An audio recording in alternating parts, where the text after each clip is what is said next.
transformez-vous en génie comptable, c'est bien possible. Devenir un génie en comptabilité est un avantage compétitif pour nous les jeunes apprenants. Vous savez que le marché de l'emploi est tellement saturé qu'il ne s'agit plus de devenir un comptable, un bon comptable, mais un génie.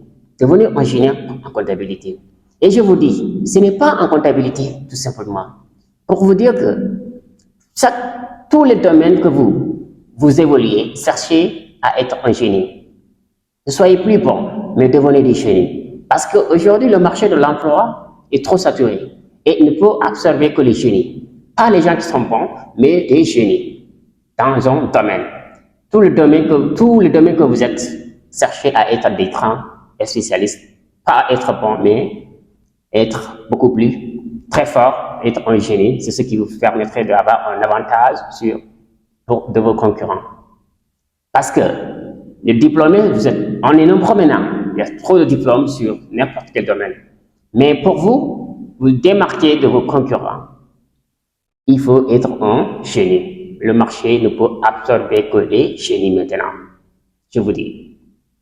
Donc aujourd'hui, nous allons parler du métier de la comptabilité, mais également son impact dans les entreprises. Donc, si vous êtes un étudiant qui suit ses études en comptabilité, cette vidéo va vous intéresser parce que vous saurez quel chemin vous êtes en train d'emprunter. Le travail qui vous attend dans l'entreprise, c'est l'objectif de la vidéo. Vous introduire très bien le métier de comptabilité et son impact dans les entreprises. La comptabilité est un dispositif qui permet aux entreprises de mieux fonctionner et est né à l'encontre des postulats et de conventions. Vous le connaissez? Sa tenue devient une obligation pour toute entreprise ayant une obligation de tenir une déclaration fiscale. Toute entreprise qui doit faire une déclaration fiscale doit forcément faire tenir la comptabilité. Et la comptabilité est un métier, est un travail qui est permanent dans l'entreprise, comme vous le savez, parce qu'il est censé décrire toutes les écritures journalières, toutes les opérations que l'entreprise aura eu à faire durant son exercice. Donc, c'est une activité qui est permanente dans l'entreprise, c'est-à-dire qui est là chaque jour qu'on fait. Mais également, la comptabilité n'est pas là pour tout simplement régler la fiscalité pour l'État, mais ça permet aux entreprises de gérer les ressources et les dépenses. C'est les recettes et les dépenses, les rentrées d'argent et les sorties d'argent. Le métier de comptabilité intervient dans plusieurs domaines, dans plusieurs départements dans l'entreprise. C'est-à-dire l'entreprise ne peut fonctionner que sans aussi la comptabilité. Parce que, prenons l'exemple dans le domaine de la production, le comptable est chargé de faire de gérer l'approvisionnement, le stock des matières premières ou des marchandises dans le domaine dans le département de production. Mais également, le comptable n'est pas ignoré par les dirigeants lors des prises de décision, parce que le comptable a une meilleure maîtrise sur la situation financière de l'entreprise. Une fois que l'entreprise ou les dirigeants veulent se lancer dans une nouvelle activité ou un investissement, le comptable doit être consulté pour qu'il nous donne des informations un peu sur la situation financière de l'entreprise. Parfois, dans des petites entreprises, le comptable est chargé de faire l'étude de projet si l'investissement est rentable ou pas.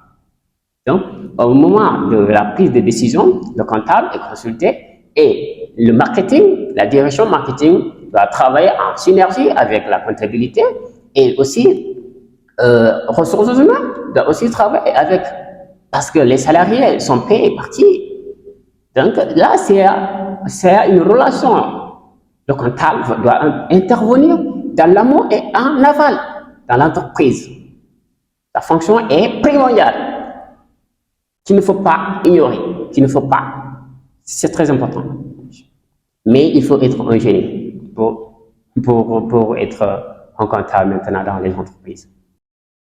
Le comptable a comme rôle aussi, le rôle principal du comptable encore, c'est d'élaborer les états financiers, déclarer la fiscalité. Élaborer les états financiers tels que le bilan, le compte de résultat et l'état de trésorerie. Le bilan, c'est un document qui nous renseigne la photographie de l'entreprise, qui nous renseigne le patrimoine de l'entreprise, c'est ce que l'entreprise a exactement, sa situation nette. Ce document présente les actifs et les passifs. Les actifs qui sont des biens de l'entreprise, qui sont des biens que possède l'entreprise, et les passifs qui est inscrit le capital social apporté, le résultat, et les dettes plus ou moins terme, à long terme aussi. Vous voyez? Maintenant, je vais vous expliquer le bilan dans une autre vidéo pour que ça ne soit pas trop long. Le compte de résultat aussi nous fait la différence entre le produit et les charges de la comptabilité de l'entreprise. Et l'état de trésorerie, comme son nom l'indique, ça nous permet de renseigner la situation financière de l'entreprise, la santé financière de l'entreprise. Est-ce que l'argent entre dans la caisse de l'entreprise? C'est très important. Sans ça, on ne peut pas fonctionner une entreprise. Une entreprise fonctionne par l'argent et la comptabilité et au contrôle de toutes les opérations financières, des flux réels et autres. Ils ont le contrôle. Donc, le comptable, c'est ça. J'espère qu'on va s'arrêter là pour cette vidéo aujourd'hui. Et nous allons faire une autre vidéo concernant toujours la comptabilité. Les gars, il faut devenir un génie dans le domaine où vous êtes. N'essayez plus d'être bon, c'est fini. Ceux qui sont bons, c'est pas ça. C'est des génies maintenant, c'est des génies. Il faut être un génie. Ok? D'accord? On se dit à la prochaine vidéo et merci encore.